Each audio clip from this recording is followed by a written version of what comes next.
She was just the woman who cleaned rifles. No one ever said her name until the day she made a shot no human was supposed to make. Have you ever met someone who stayed quiet, did their job in the shadows, and turned out to be the strongest person in the room? In this video, you'll discover the true story of a female marksman whose silence masked a past few could imagine, and whose quiet action changed everything. Subscribe and turn on notifications if you believe those who've served their country, especially women who go unseen, deserve to have their stories heard. Honor them by never letting them be forgotten. Zephrine Caldwell never made a scene. She didn't raise her voice. She didn't correct people when they forgot her name. For 3 years, she quietly maintained rifles at a remote military base in the Sierra Nevada mountains. Rifles she understood better than the men who carried them. No one ever asked where she'd been before. No one cared. Until the day she made the shot.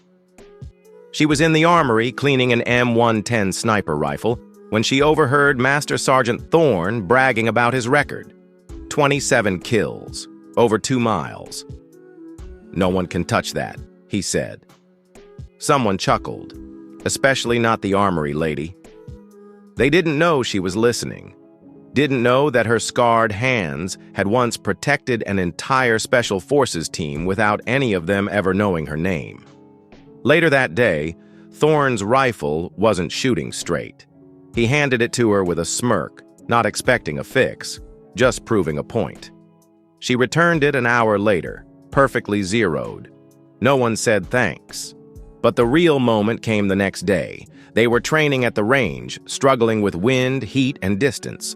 Thorne tried a shot at 2,000 meters and missed. Frustrated, he laughed and called out, "Hey, armory girl, think you can do better?" She didn't respond at first. But then, slowly, she walked forward, took his rifle, without adjusting a single setting, and aimed at a target 4,000 meters out. Everyone laughed. She didn't flinch.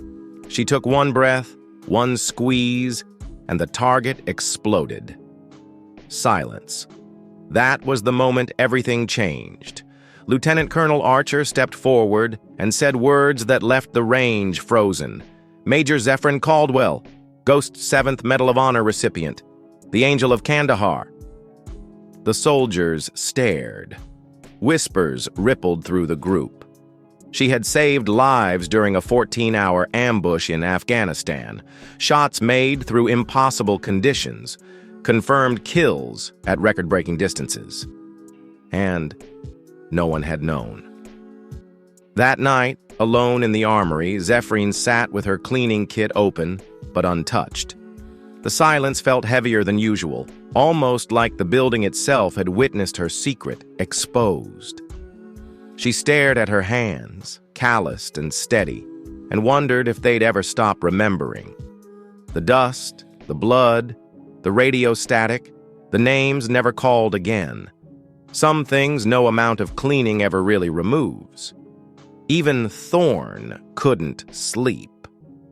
For the first time in years, he questioned not his skill, but his assumptions. He'd always thought strength was loud, confident, seen, but the woman who outshot every man he'd trained beside. She had been invisible.